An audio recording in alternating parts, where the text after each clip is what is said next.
हे नाथ।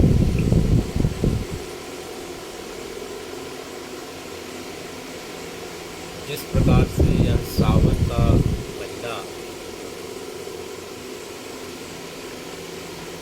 जिस एक मास की अवधि में, हे भगवान, आपकी शिव रूप में पूजा अर्चना करने से, कथा श्रवण करने से आप उस व्यक्ति को साल भर की ही नहीं अपितु जीवन भर की नहीं, यहाँ तक कि कथा बताती है कि 7 जन्मों के पार और 7 लोकों के पार जो, हे भगवान, जिस प्रकार से आप नारायण स्वरूप में वैकुंठ में रहते हैं, उसी प्रकार से हे भगवान इस समय आपका स्वरूप शिव स्वरूप हो जाता है।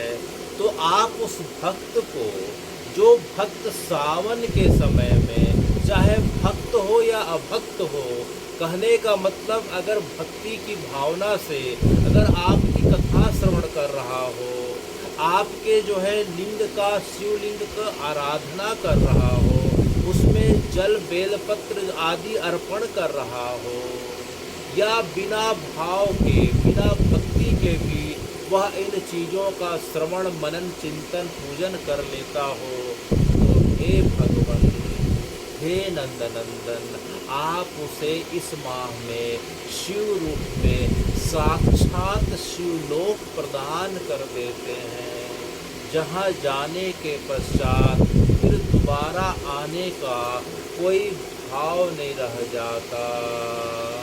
यत्र गत्वा निर्वर्तन्ते तत्र धामं मम परम, न तद्भासते सूर्यं न शशांका न पावकः।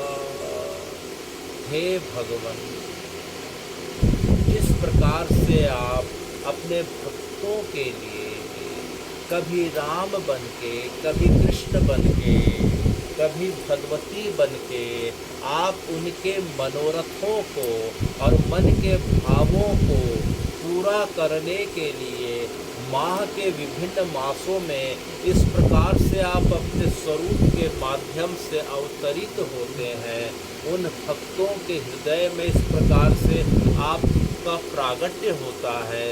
उसी प्रकार से यह सावन का जो मास है, हे नंदनंदन, आप साक्षात शिव रूप में इस पूरे जगत में इस प्रकार से विचरण करते हैं। तो क्या नंदनंदन में, क्या राम में, कृष्ण में, महादेव में कोई अंतर नहीं है? तो कथा बताती है और कथा का सार यह बताता है, परंपरा कहती है, हमारे आचार्य बताते हैं कि मूलतः जो है इन सब में कोई भेद नहीं है। जिस प्रकार से सप्ताह में 7 दिन होते हैं, दिन तो वही होते हैं, लेकिन सोमवार के दिन हमारा भाव अलग हो जाता है, मंगलवार को अलग, इस प्रकार से प्रत्येक दिन अपने आप अपने भाव को बदलते रहते हैं, लेकिन मूलतः दिन तो वही रहते हैं। उसी प्रकार से हे भगवान, आप मासों के अनुरूप, ऋतुओं के अनुकूल, भक्तों के भावों के अनुरूप जो है अपने स्वरूप का इस प्रकार से विस्तार करते रहते हैं कि आप देखो तो यह सावन का महीना आपके जो है महादेव के स्वरूप को, शंभू के स्वरूप को, आपके सगुण साकार और निर्गुण निराकार दोनों स्वरूप को इस प्रकार से जो है भक्तों के बीच प्रतिपादित कर रहा है। तो हे महादेव, आपका सगुण स्वरूप जो है, सगुण साकार स्वरूप जो है, जिसमें हम देखते हैं कि आप महादेव के रूप में कैलाश में विराजमान हैं और आपके जो है वामांगी अर्थात बाईं तरफ जो है श्री पार्वती जी हैं, आपके पुत्र गणेश और कार्तिकेय जो है आपके नीचे दाएं बाएं बैठे हुए हैं। गणेश जी की जो है भार्या अर्थात 2 पत्नियां जो हैं रिद्धि और सिद्धि विराजमान हैं, और उनके पुत्र जो है शुभ लाभ के रूप में हैं। इधर कार्तिकेय विराजमान हैं, सबके अपने अपने वाहन हैं। कार्तिकेय मोर में, गणेश जी चूहे में, और हे भगवान पार्वती जी जो है सिंह में विराजमान हैं। और आप जो है गले में जो है नाग सांप की माला के रूप में, माने नागों ने आपको जो है माला के रूप में इस प्रकार से सुशोभित करके रखा है। गले में आपने जो है नागों की माला पहनी है। सिर में जटाएं हैं, लेकिन जटाओं के ऊपर चंद्रमा विराजमान है। और हे भगवान, इन जटाओं के बीच जो है हम देख रहे हैं कि स्वर्ग से गंगा जी उतर रही हैं और आपके जटा में जाके समा गई हैं। उसके पश्चात गंगा जी की 7 धाराएं इस प्रकार से पूरे जो है पृथ्वी को जो है सुशोभित कर रही हैं। तो हे भगवान, आपका यह सगुण साकार स्वरूप जो है वह हमें दिखाई दे रहा है। और आप निर्गुण निराकार स्वरूप में, आप लिंग स्वरूप में, आप पूरे जगत में परिभाषित हो रहे हैं। आपका जो निर्गुण निराकार स्वरूप है वह लिंग स्वरूप है। लिंग का अर्थ प्रतीक होता है, जिसे हमने कल की कथा में सुना था। लिंग का मतलब प्रतीक होता है। जिस प्रकार से स्त्री लिंग स्त्री का प्रतीक है, पुरुष लिंग पुरुष का प्रतीक है, इसी प्रकार से हे महादेव, आपका जो शिवलिंग है, जिसे हम ज्योतिर्लिंग कहते हैं, वह पूरे ब्रह्मांड का जो एक शक्ति का केंद्र है, जो ऊर्जा का केंद्र है, उसका प्रतीक है। तो आप ही एक जो है मात्र ऐसे देव हैं जो सगुण साकार के रूप में भी और निर्गुण निराकार के रूप में भी आपके स्वरूप का प्रागट्य माना जाता है। तो हे भगवान, आपके इन स्वरूपों का वर्णन कहाँ बताया जाता है, इसमें बताया जाता है।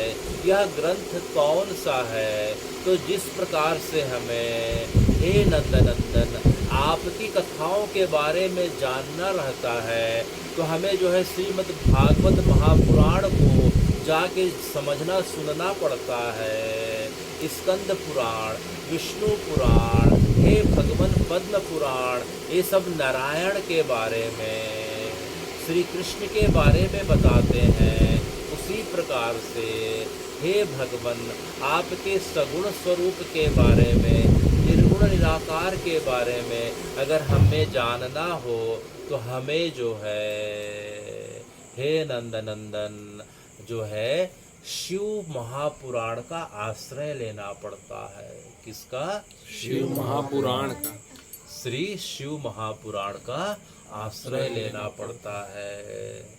जिस प्रकार से श्रीमद् भागवत महापुराण को श्री वेद व्यास जी ने बद्रीनाथ के ऊपर, श्री बद्रीनाथ जी के ऊपर माणा नाम के गांव में व्यास गुफा में बैठ के लगातार जब बोलते जाते थे भगवान की कथाओं के बारे में, तो सामने में श्री गणेश जी अपने दोनों हाथों से उसे लिपिबद्ध करते जाते थे भोजपत्र में। तो क्रम के अनुसार आप देखते देखते जिस प्रकार से क्रम में भागवत महापुराण जो है अंतिम जो है ग्रंथ माना गया वेद व्यास जी का, उसी प्रकार से श्री शिव महापुराण जो है 7वें क्रम में आता है। श्री वेद व्यास जी ने इसमें 24,000 श्लोकों के माध्यम से शंकर जी की महिमा का वर्णन किया है। आपके सगुण स्वरूप का भी और निर्गुण स्वरूप का भी जो है इसमें वर्णन किया है। इसमें सृष्टि की रचना के साथ जो है गर्भस्थ शिशु के विकास का से लेके पूरे ब्रह्मांड में जितनी भी चीजें हैं, जितना भी विज्ञान है, हे भगवान, इस श्री शिव महापुराण में समाया हुआ है।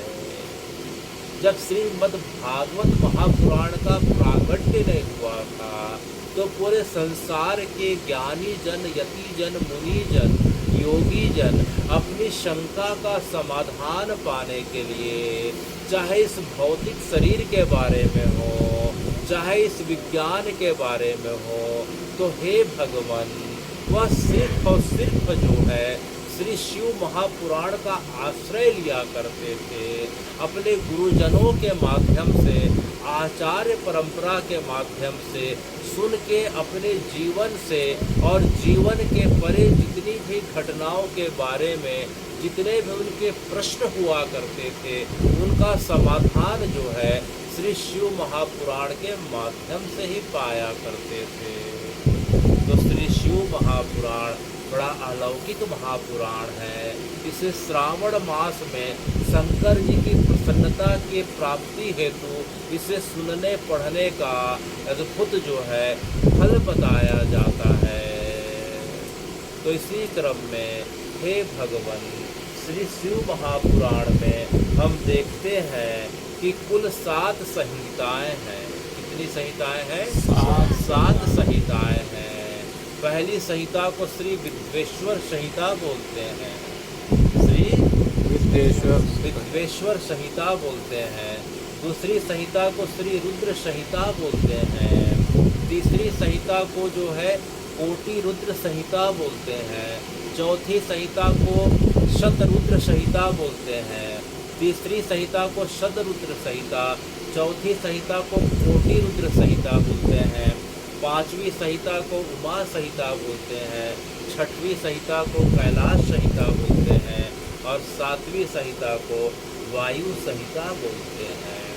तो इस प्रकार से शिव महापुराण 7 जो है संहिताओं में या जो है अध्यायों में विभक्त मानी गई है और इसमें 24,000 श्लोक हैं। कितने श्लोक हैं? 24,000 श्लोक हैं। जिस प्रकार से हमने श्रीमद् भागवत महापुराण में सुना था, इसमें 18,000 श्लोक हैं भगवान की लीलाओं के बारे में, भगवान के भक्तों के बारे में, इस सृष्टि रचना के बारे में, सभी विज्ञान के बारे में। उसी प्रकार से इसमें 24,000 श्लोकों में श्री वेद व्यास जी ने इसे जो है श्री गणेश जी के माध्यम से लिपिबद्ध कराया है। तो जब हम विद्वेश्वर संहिता का जब हम अध्ययन करते हैं या सुनते हैं, तो उसमें एक प्रसंग आता है कि हे भगवान, एक बार जो है किसी कालखंड में, चूँकि इस जो है ब्रह्मांड को बने हुए और बन के विसर्जित हुए, एक नहीं, दो नहीं, सैकड़ों नहीं, हजारों नहीं, लाखों नहीं, अनंत बार यह सृष्टि बन चुकी है और यह सृष्टि बनने के बाद विसर्जित होके महाआकाश में विलीन हो चुकी है। तो हे भगवान, इसी कालखंड में एक बार जो है ब्रह्मा जी और जो है नारायण के मन में यह भाव जागृत हो जाता है कि मैं बड़ा हूँ, मैं बड़ा हूँ, और दोनों के बीच यह वाद विवाद का स्वरूप ले लेता है कि मैं बड़ा हूँ, मैं बड़ा हूँ, इस सृष्टि में मैं ही पूजनीय हूँ। तो जब दोनों के विवाद का जब कोई अर्थ नहीं निकलता है, तो आप दोनों जो है कैलाश जाते हैं, वहाँ शंकर जी के सामने उनसे निवेदन करते हैं कि हे महादेव, हम दोनों में श्रेष्ठ कौन है, महान कौन है, महनीय पूजनीय वंदनीय कौन है, आप इसका निर्णय करें। तब शंकर जी ने देखा कि इन दोनों को, जिनके उत्पत्ति का कारण ही मैं हूँ, इन दोनों के मन में पता नहीं कहाँ से जो है भ्रमवश या अज्ञान का भाव कैसे आ गया कि मैं बड़ा कौन हूँ। तो जो है महादेव ने उनके बीच जो है अपना एक स्वरूप का प्राकट्य किया। वह स्वरूप जो है ज्योति के रूप में था, अनंत ज्योति के इस प्रकार से जो है प्रादुर्भाव हुआ।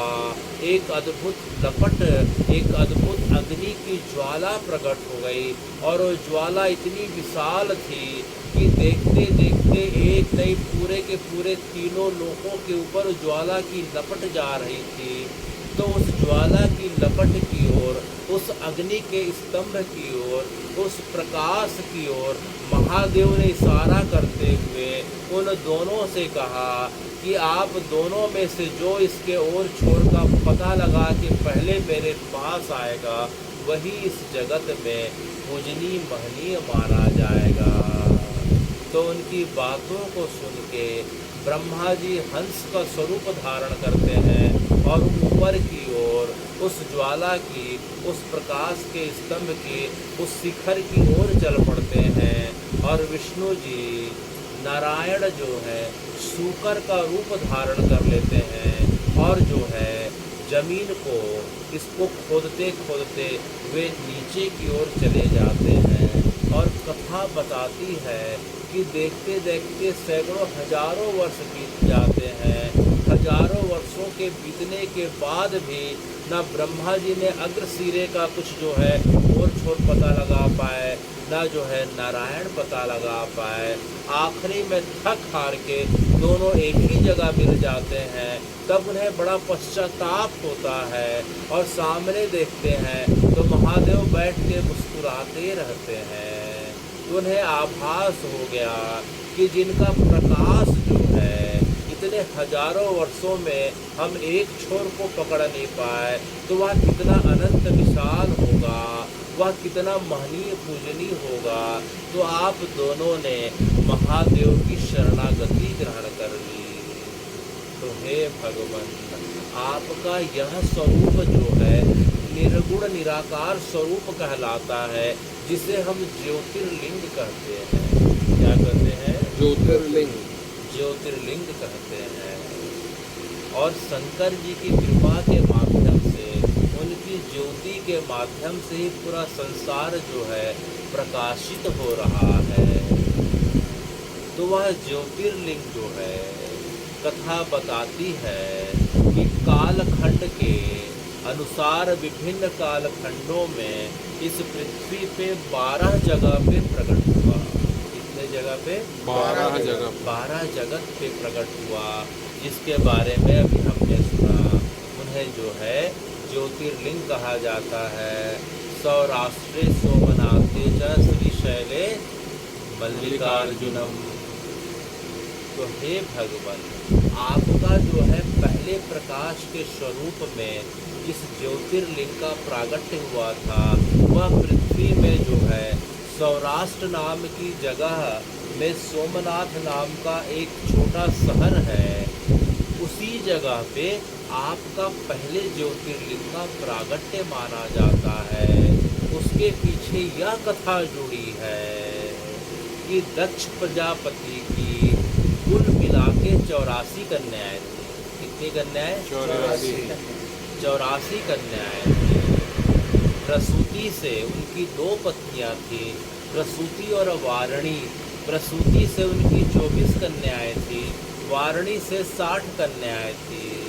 तो दक्ष प्रजापति की कुल मिला के 84 कन्या थी। तो उन्होंने 84 कन्याओं में हे भगवान 27 कन्याओं को चंद्रमा नाम के सुयोग्य वर के साथ उनका जो है कन्यादान अर्थात वाणी ग्रहण कर दिया।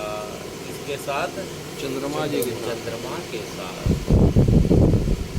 तो हम देखते हैं कि चंद्रमा के जो है 27 नक्षत्र माने गए। कितने नक्षत्र माने गए हैं? 27।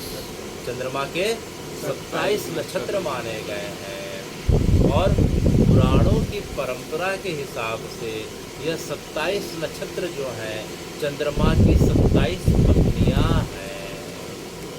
उन 27 पत्नियों में या उन 27 नक्षत्रों में हम सब जो है थोड़ा बहुत अगर हम घर में रखे कैलेंडर को देखते हैं तो थोड़ा बहुत सबका नाम जो है हम 2-4 लोग जो है सबका नाम स्मरण कर सकते हैं। चंद्रमा की 27 पत्नियों में आषाढ़ थी, आषाढ़ है, ज्येष्ठा है, आषाढ़ है, श्रावणी है, उसके पश्चात रोहिणी है, स्वाति है, चित्रा है, भद्रा है। तो ये जितनी भी हैं, मार्गशीर्षा है, ये चंद्रमा की 27 पत्नियां कही जाती हैं। और नक्षत्र विज्ञान में ये चंद्रमा के जो है 27 जो है नक्षत्र। तो जो चंद्रमा जो थे इन 27 अपनी भारियों में रोहिणी के प्रति विशेष जो है उनका भाव रहा करता था। तो यह देख के रोहिणी की बाकी बहन जो है बड़ी दुखी हुआ करती थी। वह बार बार चंद्रमा से अर्थात अपने पति से निवेदन करती थी, तो उनके निवेदन को अस्वीकार करते हुए कई बार भरी सभा के बीच जो है वे उनको अपमानित कर दिया करते थे। तो बार बार अपमान के भाव के कारण जो है एक बार सब जो है 26 जो है बाकी पत्नियां रोहिणी को छोड़ के अपने पिता दक्ष प्रजापति के पास हिमालय जाती हैं।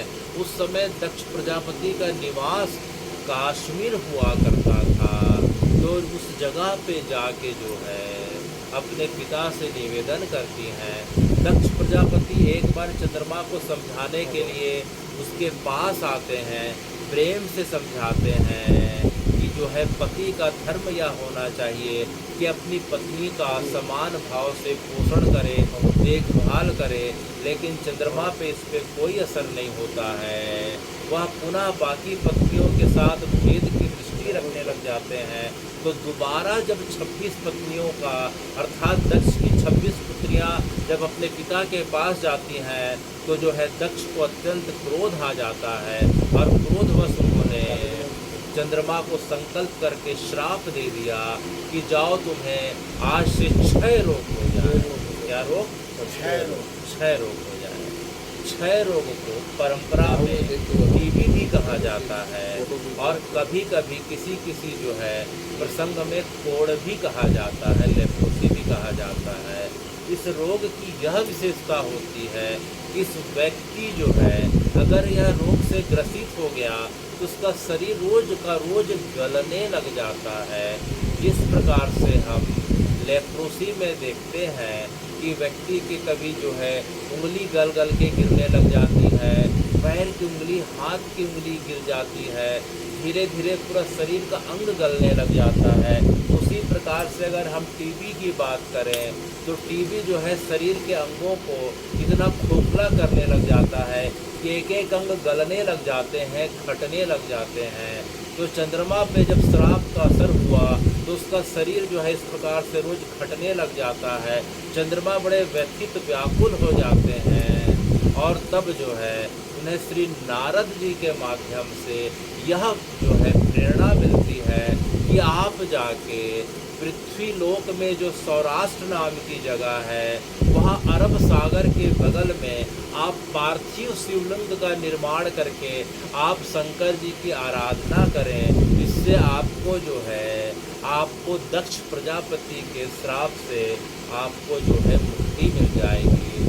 तब चंद्रमा जो है सोमनाथ नाम की जगह पे आते हैं और शंकर जी के पार्थिव शिवलिंग का निर्माण करके उसी मंत्र का जाप करते हैं जिस मंत्र के जाप से पार्वती जी ने शंकर जी को पाया था, अर्थात पंचाक्षरी अर्थात ओम नमः शिवाय का जाप करते हैं। और उस जाप का प्रभाव यह होता है भगवान कि शंकर जी का जो है आपका स्वरूप का प्रागट्य हो जाता है और आप जो है चंद्रमा को श्राप से मुक्ति दिला देते हैं। और मुक्ति भी इस प्रकार से दिलाते हैं कि चूँकि दक्ष प्रजापति भी शंकर जी के पुत्र हैं, इसलिए जो है शंकर जी ऋषि के श्राप को अन्यथा नहीं जाने दिए। बोले श्राप भी बना रहेगा और तुम्हारी मुक्ति भी हो जाएगी। वह कैसे? वह ऐसे कि महीने में जो है 14 दिन तुम खटोगे और 14 दिन तुम बढ़ोगे। तो तब से लेके आज तक हम देखते हैं कि माह के 28 दिनों में 14 दिन तक चंद्रमा की कलाएं खटती जाती हैं और एक दिन चंद्रमा पूरी तरीके से विलीन शून्य हो जाते हैं।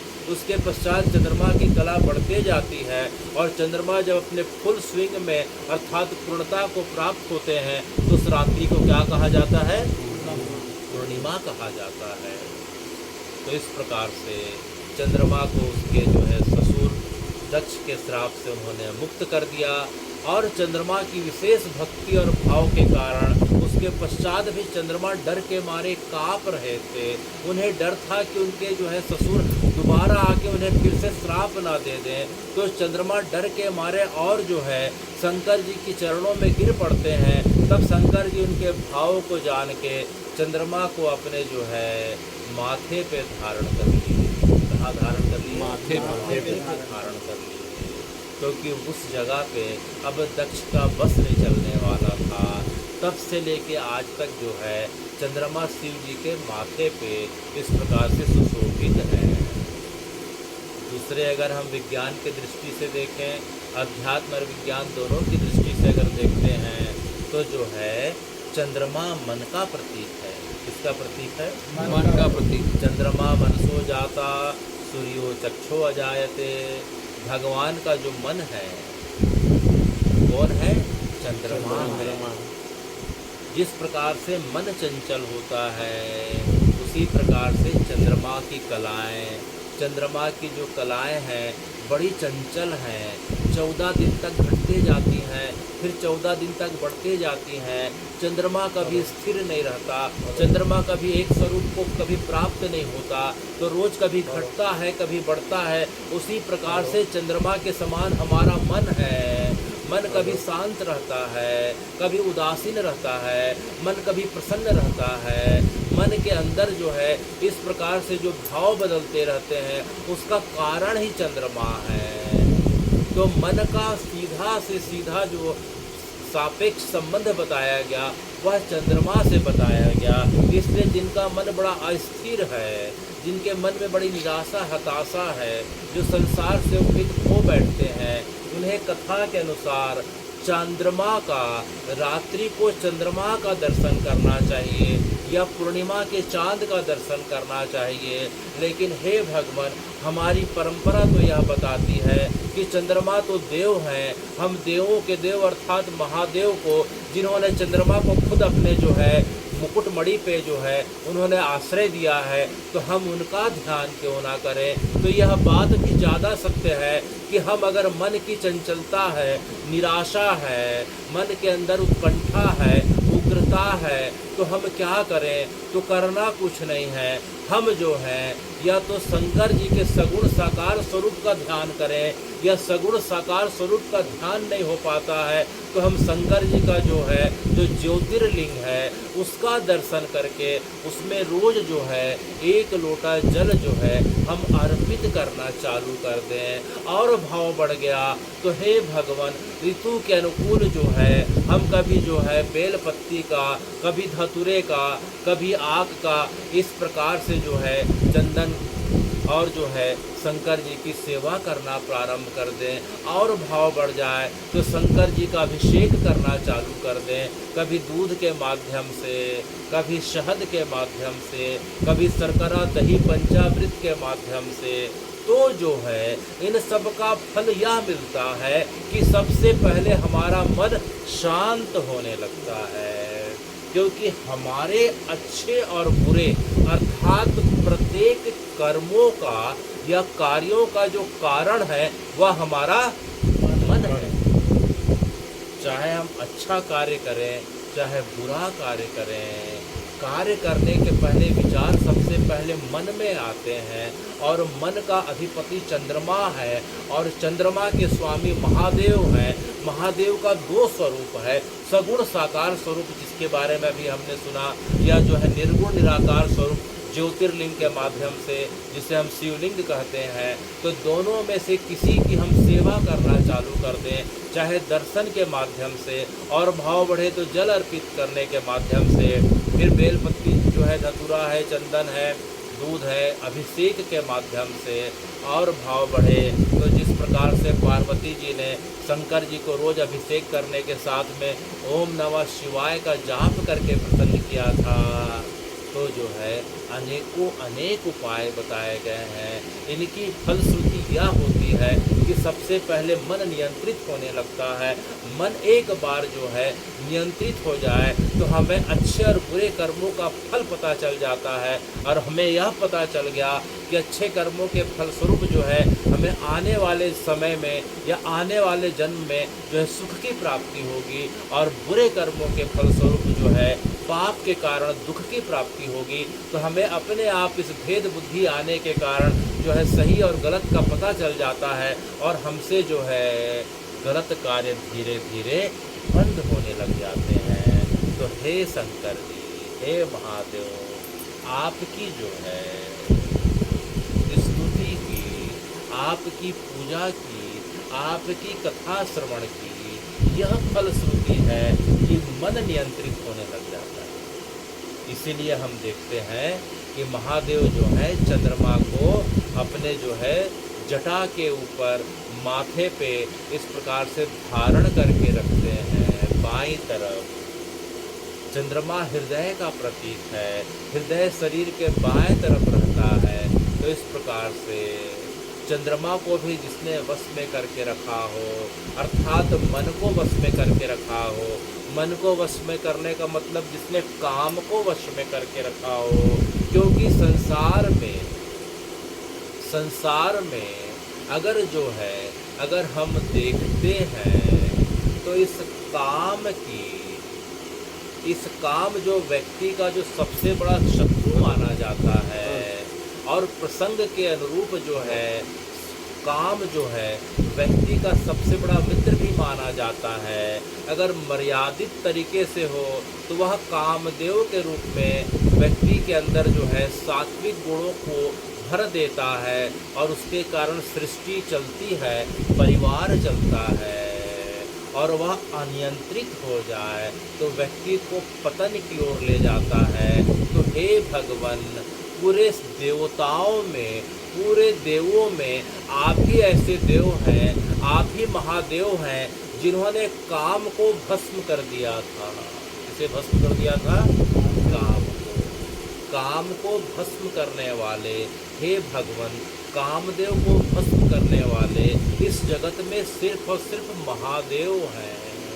तो वह कथा कौन सी है जिसके बारे में हमने कल सुना था? तो एक बार पृथ्वी पे त्रिपुरासुर नाम के, तारकासुर नाम के राक्षस का आतंक बहुत बढ़ गया था, आताताई का आतंक बहुत बढ़ गया था, और उसे जो है यह वरदान मिला था कि उसकी मृत्यु शंकर जी के पुत्र के हाथों होगी। तो उसी समय शंकर जी का जो है पहला विवाह जब सती के साथ हुआ रहता है, सती अपने पिता के घर जाती हैं और उन्हें अपमानित होना पड़ता है। तो पिता की यज्ञशाला में वह अपना शरीर को जो है त्याग देती हैं। शंकर जी जो है सती के शरीर को लेकर पूरे ब्रह्मांड में घूमते हैं। विष्णु जी उनके शरीर का भेदन करते हैं। उनका जिस शरीर के अंग जिस जगह पे पृथ्वी पे गिरे वह शक्तिपीठ कहलाई, और इसके पश्चात शंकर जी महासमाधि में चले जाते हैं। तारकासुर यह जानता था कि शंकर जी की समाधि लग जाएगी तो लाखों वर्ष निकल जाएंगे, उनकी समाधि टूटेगी नहीं। इसी कारण से ब्रह्मा जी से वरदान पाके पूरे पृथ्वी पर अत्याचार करने लग जाता है, क्योंकि तारकासुर को यह वरदान मिला था कि जो है उसकी मृत्यु जो है शंकर जी के पुत्र के हाथ होगी। तो शंकर जी समाधि में हैं, तो समाधि अगर टूटेगी नहीं तो उनका विवाह कैसे होगा, और विवाह नहीं होगा तो पुत्र कैसे होगा। तारकासुर यह जान के जो है पूरे पृथ्वी पर अत्याचार करने लग जाता है। देवताओं के बीच बड़ी असमंजस की स्थिति होती है। फिर ब्रह्मा जी के पास जाते हैं, ब्रह्मा जी नारायण के पास जाते हैं। फिर आखिरी ने सब विचार विमर्श किया शंकर जी की समाधि को जो है भंग किया जाए। तो उन्होंने जो है इंद्र के पास जाके, इंद्र फिर क्या करता है कि इंद्र कामदेव को शंकर जी के पास भेजता है। कामदेव जो है शंकर जी की तपस्या को भंग करने में सफल हो जाते हैं, और शंकर जी की तपस्या जैसे ही भंग होती है, शंकर जी का क्रोध के कारण तीसरा नेत्र खुल जाता है, और उनके तीसरे नेत्र के खुलते ही कामदेव भस्म हो जाते हैं। तो जिन्होंने कामदेव को भस्म कर दिया, काम को भस्म कर दिया, तो हे भगवान, जब कामदेव भस्म हो जाते हैं तो उनकी पत्नी रति भगवान के चरणों में गिर के बार बार यह प्रश्न करती हैं कि मैंने तो आपका कुछ बिगाड़ा नहीं, हमने तो आपके बारे में कभी किसी को कुछ बोला नहीं, तो आपने जो है मेरे पति को इस प्रकार से क्यों मार दिया। तो शंकर जी उनकी स्तुति से प्रसन्न हो जाते हैं। तो बोलती हैं कि आप अगर प्रसन्न हैं तो मेरे पति को जीवित कर दीजिए। तो शंकर जी जो है यह बोलते हैं कि जाओ, आज से तुम्हारा पति जो है प्रत्येक मनुष्य के, चाहे स्त्री हो चाहे पुरुष हो, प्रत्येक पुरुष या स्त्री के मन में आज से जो है जीवित रहेगा। कहाँ जीवित रहेगा? मन में। तो कामदेव को शंकर जी ने इस सृष्टि में सबसे पहले मनुष्य के मन में जो है आरोपित कर दिया। कहाँ आरोपित कर दिया? मन में। इसी कारण से जब बालक 6 वर्ष का होता है तो उसके अंदर भगवान की माया के फलस्वरूप जो है धीरे धीरे जो भगवान के माया के 6-7 प्रकार बताए गए हैं, काम है, क्रोध है, लोभ है, मोह है, मद है, मत्सर है, इस प्रकार से जो है 6 वर्ष के पश्चात बालक के अंदर आने लग जाते हैं। और जब बालक कुमार अवस्था को प्राप्त होता है अर्थात 12 वर्ष को जैसे ही जो है प्राप्त होता है, उसके अंदर काम का वेग जो है धीरे धीरे प्रबल होने लगता है और 18 वर्ष की तक अवस्था तक जो वेग जो है अत्यंत जो है तीव्र हो जाता है। तो यह काम जो शंकर जी ने प्रत्येक मनुष्य के मन में जो है आरोपित कर दिया था, यह तब से लेके आज तक चले आ रहा है। अगर यह काम नियंत्रित होता है तो हे भगवान जगत के और व्यक्ति के कल्याण के काम आता है। अगर अनियंत्रित हो जाता है तो जगत के और खुद के पतन का कारण बन जाता है। तो इस प्रकार से पार्वती जी ने और इस प्रकार से शंकर जी ने जब रति को, कामदेव की पत्नी रति को यह वर दिया तो रति संतुष्ट नहीं होती है। तो रति से पूछते हैं कि भाई मैंने तुम्हारे पति काम को तो जीवित कर दिया, तो तुम अभी तक जो है निराश क्यों हो? तो रति कहती है कि मुझे मेरा पति चाहिए, मेरा हाथ पैर वाला जो मेरे सामने था, अभी आपके सामने जो खड़ा था, मुझे वही चाहिए। तब शंकर जी ने कहा कि अभी यह संभव नहीं है रति, आने वाले समय में जब द्वापर आएगा और द्वापर में जो है नारायण का अवतार जब कृष्ण रूप में होगा तो तुम्हारा पति जो है कृष्ण के पुत्र प्रद्युम्न के रूप में उसका प्रादुर्भाव होगा। किस रूप में? प्रद्युम्न के रूप में। तो भगवान का अर्थात कृष्ण का रुक्मणी जी के साथ जो पुत्र हुआ उसे क्या कहते हैं? प्रद्युम्न कहते हैं। जामवंती के साथ जो पुत्र हुआ उसे सांब कहते हैं, रुक्मणी के साथ पुत्र हुआ उसे प्रद्युम्न कहते हैं। यह प्रद्युम्न और कोई नहीं, यह कामदेव के साक्षात अवतार है। तो इस प्रकार से हे महादेव, आप जो है काम को वश में भी कर सकते हैं, काम को भस्म भी कर सकते हैं। जब से आपने एक बार काम को भस्म किया था उसके पश्चात आपके मन में यह धारणा आ गई, यह चेतना और संकल्प का उदय हो गया कि संसार को चलाने के लिए काम आवश्यक है। इसलिए जो है हमारी जितनी भी परंपरा है उसमें काम को नियंत्रित करने की बात कही गई है, काम को खत्म करने की बात नहीं कही गई है। मर्यादित तरीके से काम और कामनाएं चलती रहें तो यह जगत जो है कल्याण की ओर अग्रसर होता है, व्यक्ति जो है उत्थान की ओर अग्रसर होता है। तो इस प्रकार से जो है शंकर जी के माध्यम से पूरे जगत का विस्तार हुआ, वह काम के माध्यम से हुआ, वह प्रत्येक व्यक्ति के मन में स्थापित हो जाता है। और काम का पहला अधिपति चंद्रमा है और चंद्रमा के अधिपति जो है स्वयं महादेव माने गए हैं। इसलिए हमारे मन में जितने भी विकार हैं उन विकारों को अगर हमें जो है सद्गुणों में बदलना हो तो हमें किसकी आराधना करनी चाहिए? शंकर जी की। शंकर जी की आराधना करनी चाहिए। मन में चंचलता हो, निराशा हो, हताशा हो तो हमें किसकी आराधना करनी चाहिए? शंकर जी की। शंकर जी के कितने स्वरूप बताए गए हैं? 2 स्वरूप बताए गए हैं, सगुण साकार स्वरूप और निर्गुण निराकार स्वरूप। निर्गुण निराकार स्वरूप किसे कहते हैं? इस ज्योतिर्लिंग को कहते हैं। तो ज्योतिर्लिंग की सेवा की सबसे ज़्यादा मान्यता बताई गई है। इसीलिए भगवान जो है इस निर्गुण निराकार स्वरूप को इतना मान्यता देते हैं कि स्वयं आप 12 जगहों पे प्रकट हो जाते हैं। कभी हमने पहला स्वरूप का प्राकट्य सुना जो सोमनाथ क्षेत्र में था, दूसरा जो है आपका जो है हैदराबाद के पास हम थोड़ी दूर जाते हैं तो जो है दूसरा क्षेत्र जो है क्रौंच पर्वत पे जो है मल्लिकार्जुन के रूप में। किस रूप में? मल्लिकार्जुन के रूप में। भगवान का जो दूसरा जो स्वरूप है, वर्तमान का जो भाग्यनगर जो हैदराबाद भी कहलाता है, उसका मूल नाम क्या है? भाग्यनगर। तो भाग्यनगर से हम थोड़ी दूर पे जाते हैं, 2-2.5 घंटे की दूरी पे, तो वहाँ जो पर्वत दिखाई पड़ रहा है, उस क्रौंच पर्वत के पास में हे भगवान, वह शिव पार्वती का स्वरूप है। जिस प्रकार से सोमनाथ में सिर्फ शंकर जी का स्वरूप है और पूरे के पूरे 12 ज्योतिर्लिंग में मल्लिकार्जुन ऐसा ज्योतिर्लिंग है कि वहाँ शिव पार्वती दोनों विराजमान हैं। उसकी कथा इस प्रकार से है कि एक बार गणेश जी और कार्तिकेय में या फिर से होड़ लग गई कि कौन बड़ा है, कौन बड़ा है, कौन बड़ा है। तो जो है शंकर पार्वती जी के पास जाते हैं, तो उन दोनों ने निर्णय दिया है कि जो पृथ्वी के 7 प्रदक्षिणा करके जो आ जाएगा वह बड़ा माना जाएगा। तो कार्तिकेय अपने वाहन जो है मयूर में बैठ के निकल पड़ते हैं पृथ्वी की प्रदक्षिणा करने के लिए। शंकर जी का वाहन, गणेश जी का वाहन मूषक है, तो कैसे करते, शरीर भारी है। तो उन्हें पता था अपनी आचार्य परंपरा के हिसाब से कि माता पिता ही जो है जगत का आधार होते हैं।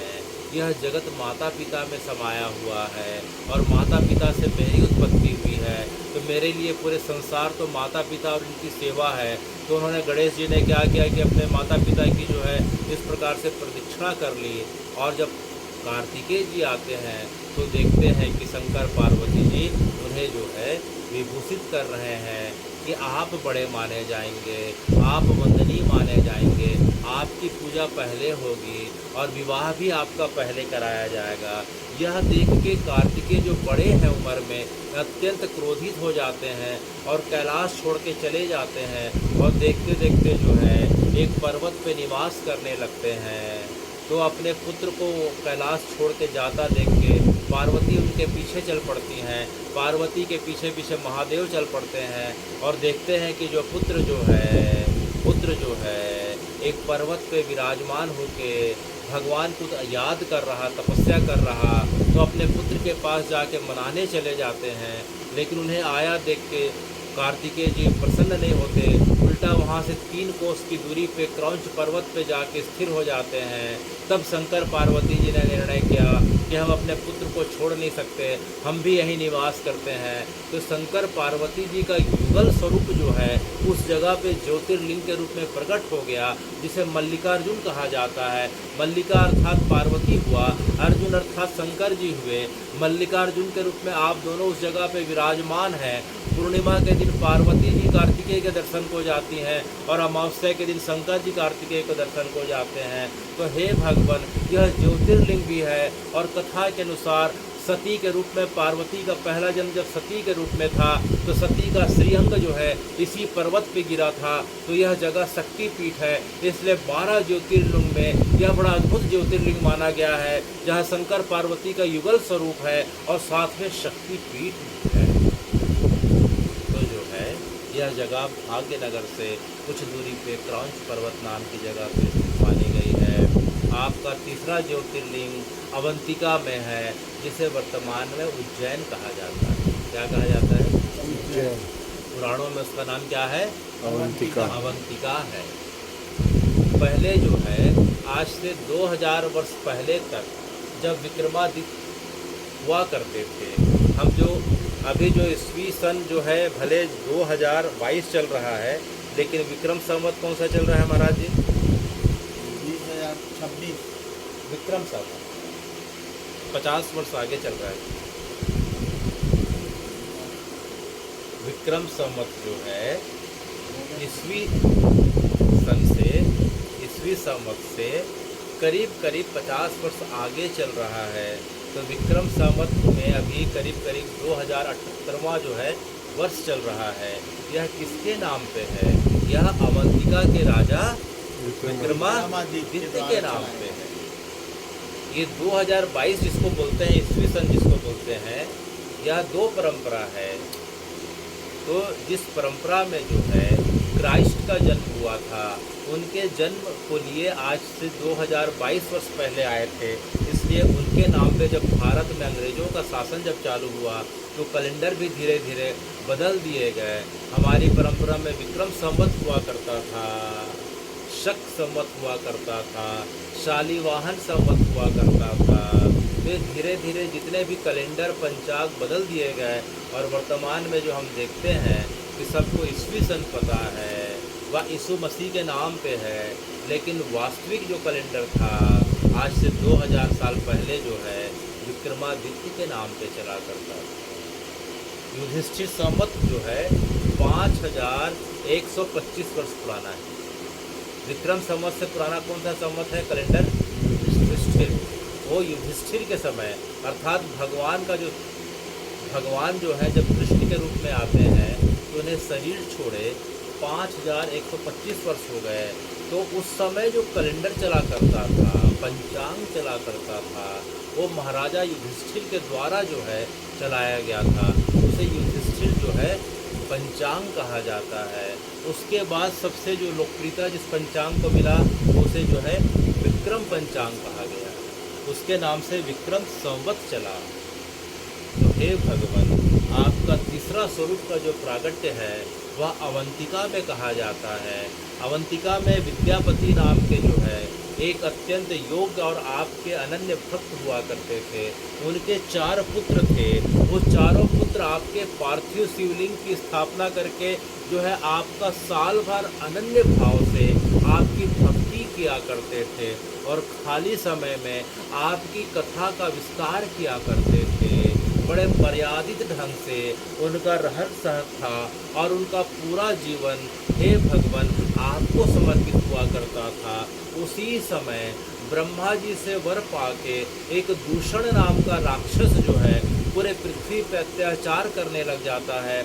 सबको परास्त कर दिया। उसे पता चलता है कि अवंतिका में अगर विद्यापति के जो 4 पुत्र हैं वे शंकर जी के अनन्य भक्त हैं, अगर उन्हें परास्त कर दिया जाए तो पूरे पृथ्वी नहीं तीनों लोकों में राज किया जा सकता है। तो दूषण नाम का जो है वह व्यक्ति अवंतिका जाता है और उन 4 जो है विद्यापति के जो पुत्र हैं उन्हें आक्रमण करने के लिए दौड़ पड़ता है अपनी सेना के साथ में। तो कथा बताती है ये तो जो है ब्राह्मण पुत्र थे, इनके पास भाव के अलावा और भगवान को स्मरण करने के अलावा इनको कुछ आता नहीं था। जिन्होंने देखा कि दूषण की इतनी बड़ी सेना आ रही है और पीछे पीछे दूषण आ रहा है, अब तो बड़ा मुश्किल जाएगा। लेकिन परंपरा के हिसाब से पता था कि जो है देवों के जो महादेव हैं वो पूरी सृष्टि की भी रक्षा करते हैं और सृष्टि का संहार भी कर सकते हैं। उनके आगे जो है इस प्रकार के हजारों आए और चले गए। तो उन्होंने शंकर जी के पार्थिव लिंग की स्थापना करके भगवान का वही मंत्र का जाप करना चालू कर दिया जिसे हम ओम नमः शिवाय बोलते हैं। तभी चारों तरफ से दूषण की सेनाएं घेर लेती हैं और सेना के द्वारा जैसे जो है उन चारों पुत्रों का वध किया जाने वाला था, तभी जो है एक जोरदार जमीन के अंदर गड्ढे से एक हुंकार निकलती है और वह हुंकार इतनी अद्भुत हुंकार रहती है कि उस हुंकार मात्र को सुनने से लाखों की संख्या में उसके सैनिक जो है तत्काल काल के गाल में समा जाते हैं और दोबारा हुंकार आती है तो जो है स्वयं दूषण भी जो है काल के गाल में समा जाता है। तो जिस जगह पे हुंकार का प्राकट हुआ था इन चारों पुत्रों ने देखा कि इस प्रकार की हुंकार जो है गड्ढे को फोड़ के बाहर निकल रही है और बार बार आवाज़ आ रही है। तो उन्हें समझ में आ गया कि महादेव की कृपा है। तो उन्होंने महादेव की और अच्छे ढंग से स्तुति करने लग गए। अनेक स्रोतों के माध्यम से महादेव को पुकारने लग गए। तो उनके पुकार को सुन के महादेव से रहा नहीं गया और उस जगह पे उनका प्रागट्य हो जाता है। और प्रागट्य होने के बाद उनसे जब महादेव प्रसन्न होकर वर मांगने के लिए बोलते हैं तो जो है किसी श्रेष्ठ व्यक्ति का, किसी परम भागवत का यही भाव होना चाहिए। कैसा भाव था कि हे भगवान आपने हमारे प्राणों की रक्षा करी, आपने अवंतिका की रक्षा करी, आपने पूरी पृथ्वी की रक्षा करी मात्र हुंकार मात्र से। लेकिन अब इसके पश्चात जो है आने वाले समय में आपके भक्तों की रक्षा कौन करेगा? उन्हें जो है दुष्टों से कौन बचाएगा? इस पृथ्वी को कौन संभालेगा?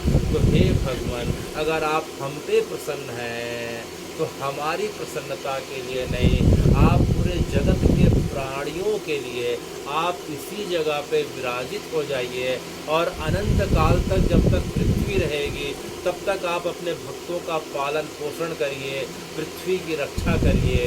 तो भगवान जो है उन चारों पुत्रों की जो है इस प्रकार की बात सुन के अत्यंत प्रसन्न हो जाते हैं और उस जगह पे एक ज्योतिर्लिंग के रूप में स्थापित हो जाते हैं जिसे हम महाध्यान भी कहते हैं। काल की गणना जो है अनंत काल से, सतयुग के समय से जिस जगह पे की जाती थी वह जगह अवंतिका है। उसे महाकाल की नगरी कहा जाता है।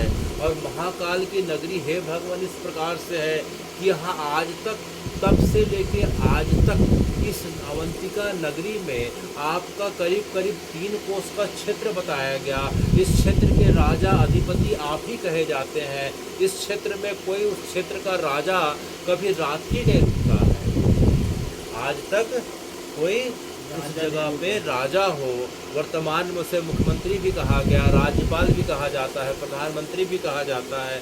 तब से लेके यह परंपरा चली आ रही है कि महाकाल के क्षेत्र में रात्रि को निवास करते हैं तो सिर्फ महाकाल करते हैं। ये शरीर के उपाधि वाले जितने भी हैं वह रात्रि को छोड़ के जो है उस जगह को दर्शन करके चले जाते हैं।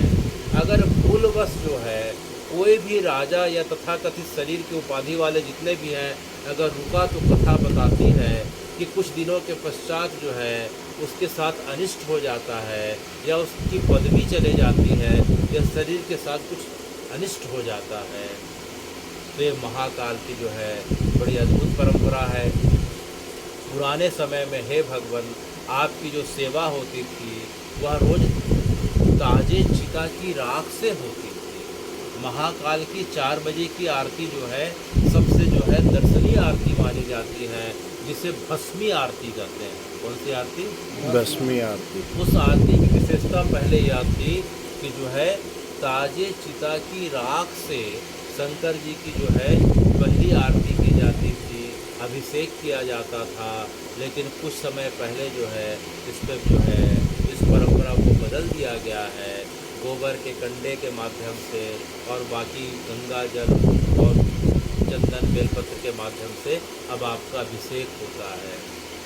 तो आज जो नाग पंचमी का दिन है तो महाकाल का जो ज्योतिर्लिंग है उसके अगर हम सबसे ऊपर देखते हैं तो वहाँ जो है एक और जो है आपका एक स्वरूप विद्यमान दिखाई पड़ता है, जिसे नाग चंद्रेश्वर महादेव कहते हैं। क्या कहते हैं? नाग चंद्रेश्वर महादेव। तो जो दूसरे तल पे या 3 ज्योतिर्लिंग है तो नीचे में आपका महाकाल का स्वरूप है और सबसे ऊपर में जो है श्री नाग चंद्रेश्वर महादेव के रूप में आपका स्वरूप है। तो यह स्वरूप जो है साल में एक बार केवल नाग पंचमी के दिन खुलता है, जिसमें आप नाग स्वरूप में सुशोभित और सेवित और पूजित होते हैं और साल में एक बार दर्शन होता है।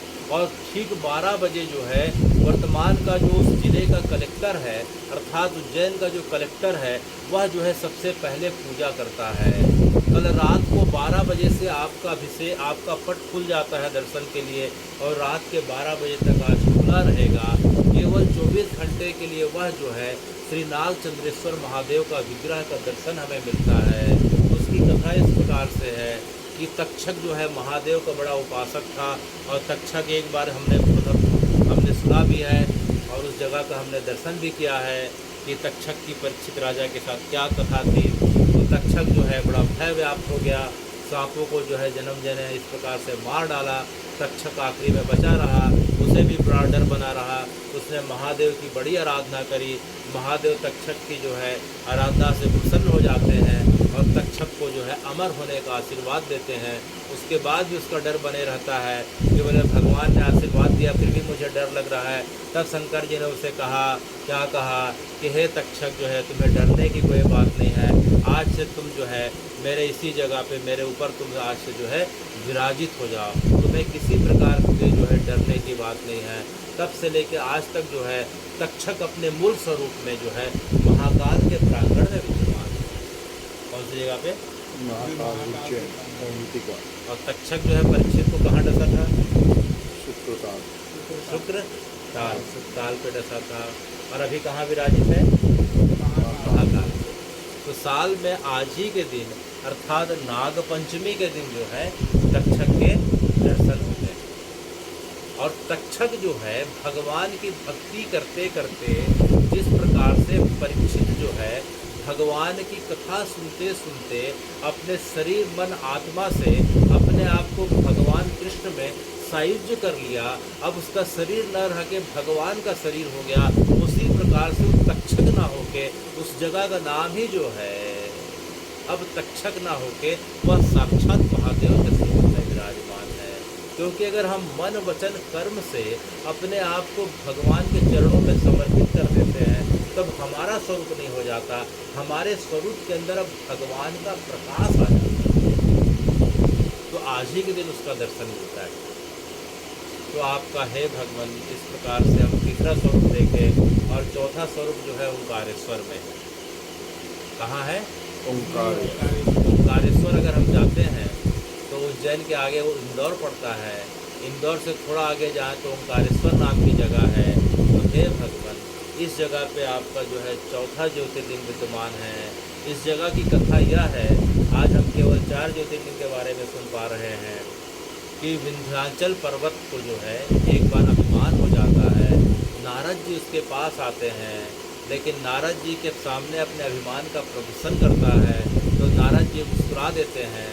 तो नारद जी से पूछता है, विंध्य पूछता है कि हे नारद जी, आप जो है संतुष्ट नहीं दिख रहे हैं, आप मुझे देख के मुस्कुरा रहे हैं, लगता है मुझ में कुछ कमी दिखाई दे रही है। तब नारद जी ने विंध्य को कहा कि हे विंध्यराज, मुझे ऐसा लगता है कि तुमको लगता है कि तुम्हारे पास सब कुछ है, लेकिन मेरा ऐसा मानना है कि तुमसे हर मामले में जो श्रेष्ठ है सुमेरु है। कौन है? सुमेरु। विंध्याचल जो है, जिस प्रकार से विंध्याचल जो पर्वत है और उस क्षेत्र में जो व्यक्ति राज किया करता था, पुरानी परंपरा में तो राज करने की थी, राजा हुआ करते थे, तो उस क्षेत्र के राजा को विंध्य कहा जाता था। उस व्यक्ति का नाम क्या था? विंध्य था। तो विंध्य में अभिमान आ जाता है, तो उसके अभिमान को धोने के लिए, दूर करने के लिए नारद जी क्या बोलते हैं कि तुमसे श्रेष्ठ तो मुझे सुमेरु लगता है। सुमेरु पर्वत का भी नाम है, मेरु पर्वत है, और उस पर्वतीय क्षेत्र में कैलाश क्षेत्र को सुमेरु का एरिया कहा गया है। तो कैलाश क्षेत्र की ऊंचाई सबसे ज़्यादा मानी जाती है। तो उस क्षेत्र के जो अधिपति हुआ करते थे, उस क्षेत्र के जो वनवासी हुआ करते थे, वह सुमेरु नाम का व्यक्ति था। तो जो है शंकर जी का गढ़ था, वो सेवक था। तो नारद जी जब बताते हैं विंध्य को कि तुमसे श्रेष्ठ सुमेरु है, तो विंध्य को बड़ा पश्चाताप होता है। तो उसके मन में यह भाव आ जाता है कि मुझे सुमेरु से भी श्रेष्ठ बनना है। तो वह जो है नर्मदा जी के किनारे ओंकारेश्वर नाम की जगह पे आके शंकर जी की तपस्या करने लगता है। 6 माह की तपस्या से शंकर जी प्रसन्न हो जाते हैं और शंकर जी उसे जो है उससे भी श्रेष्ठ होने का वरदान देते हैं और बोलते हैं कि तुम्हें क्या वर चाहिए। तो जो है विंध्य यह बोलता है कि हे भगवान, अगर आप मुझ पे कृपा करना चाहते हैं, इस नर्मदा जी के किनारे अनंत काल तक, जब तक नर्मदा जी रहें, आप इस जगह पे स्थापित हो जाएं और जो है इस जगह पे स्थापित होके आप अपने भक्तों का कल्याण करते रहें। उस जगह पे शंकर जी का 2 स्वरूप का प्रागट हो गया। एक स्वरूप को जो ओंकार स्वरूप था उसे ओंकारेश्वर कहते हैं, और एक स्वरूप जो है ममलेश्वर कहलाता है, उसे परमेश्वर भी कहा जाता है। तो ओंकारेश्वर ऐसी जगह है जहाँ शंकर जी के 2 ज्योतिर्लिंग का जो है प्रागट्य माना गया है, एक ओंकारेश्वर के रूप में और एक ममलेश्वर के रूप में या परमेश्वर के रूप में। तो हमारी परंपरा में आज से 400 साल पहले इंदौर की जो रानी हुआ करती थी, जो मालवा की रानी थी, इसका नाम था अहिल्याबाई होलकर, जो है इसी क्षेत्र पे माहेश्वर नाम की जगह है। ओंकारेश्वर के थोड़ा सा आगे जाते हैं तो नर्मदा जी के किनारे माहेश्वर, जिसे प्राचीन परंपरा में महिष्मती भी कहा जाता था, उसी जगह पे उसने अपना महल बनाया और उसी जगह पे रह के शंकर जी की सेवा आराधना करती थी। और वह महल आज भी है, वह जगह आज भी है। और देवी अहिल्या होलकर जो है अपने शंकर जी की सेवा के कारण जो है उनके नाम के आगे देवी जुड़ जाता है। और एक महिला होने के बाद भी उन्होंने भारतवर्ष के जितने भी ज्योतिर्लिंग थे लगभग सबका जीर्णोद्धार कराया। चाहे हिमालय में केदारनाथ की बात करें, चाहे उत्तर में काशी विश्वनाथ की बात करें जो औरंगजेब के द्वारा पूरा तोड़ दिया गया था, या पश्चिम में हम सोमनाथ की बात करें, चाहे हम ओंकारेश्वर की बात करें, चाहे हम त्र्यंबकेश्वर की बात करें, लगभग जितने भी शंकर जी के महादेव के ज्योतिर्लिंग थे, सबका दर्शन करके उन्होंने उसका जो है पुनरुद्धार जीर्णोद्धार कराया। इसी कारण से उनके नाम के आगे देवी जुड़ गया है, देवी अहिल्याबाई होलकर। होलकर।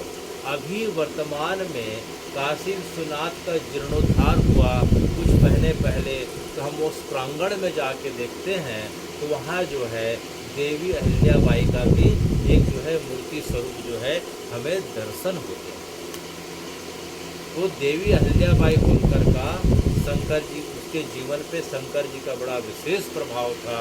वे हमेशा एक हाथ में शंकर जी के ज्योतिर्लिंग को हमेशा एक हाथ में धारण करके जो है वह चला करती थी, और राजकाज करते समय जब कुछ निर्णय देना होता था तो ज्योतिर्लिंग से बात करते हुए, पूछते हुए जो है कोई भी निर्णय सुनाती थी। और उनका निर्णय इस प्रकार से एक बार इतना अद्भुत था कि एक बार उनके लड़के के द्वारा गौ हत्या का जो है पाप लग जाता है, तो उन्होंने क्या किया कि अपने लड़के को भी जो है वध करने का आदेश दे दिया कि हाथी से कुचल दो। किससे कुचल दो? हाथी से। कुचल। तो हाथी आता है कुचलने के लिए, बार बार आता है, लेकिन हाथी वापस चले जाता है। 3 बार कुचलने के लिए आता है, तीनों बार वापस चले जाता है। यह देख के बड़ा आश्चर्य होता है।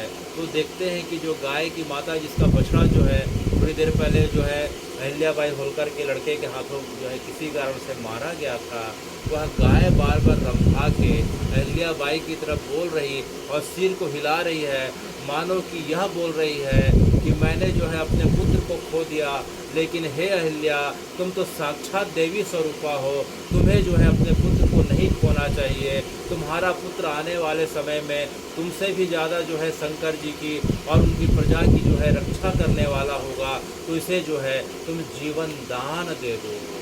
तो गौ माता की बात को और भाव को समझ के उन्होंने पुनः जो है अपने हाथ में धारण किए शिवलिंग से इस प्रश्न का उत्तर जानना चाहा। उन्हें भी यही उत्तर मिला कि 3 बार हाथी ने अपना प्रयास किया, तुमने अपने वचन को भी पूरा कर दिया, लेकिन अब देव इच्छा यही है कि तुम्हारे पुत्र को जो है पुनः जीवन दान मिले। तो उन्होंने इस प्रकार से जो है पुत्र को जीवन दान देना पड़ गया। लेकिन जो है पहली बार इतिहास में ऐसा आता है कि कोई राजा या रानी जो है अपने पुत्र को सब प्रजा के बीच मृत्यु दंड का इस प्रकार से सजा दे दे। तो अहिल्याबाई होलकर का जीवन बड़ा प्रेरणास्पद है, और शंकर जी की जिस प्रकार से जो भक्ति उन्होंने जो की है वह अनंत काल तक गाई जाएगी और सुनी जाएगी।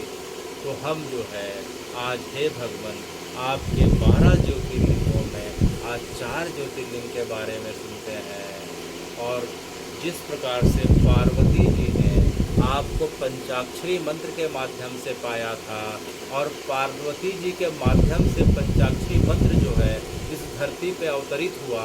पार्वती जी को पंचाक्षरी मंत्र जो है किसने प्रदान किया? श्री नारद जी ने प्रदान किया।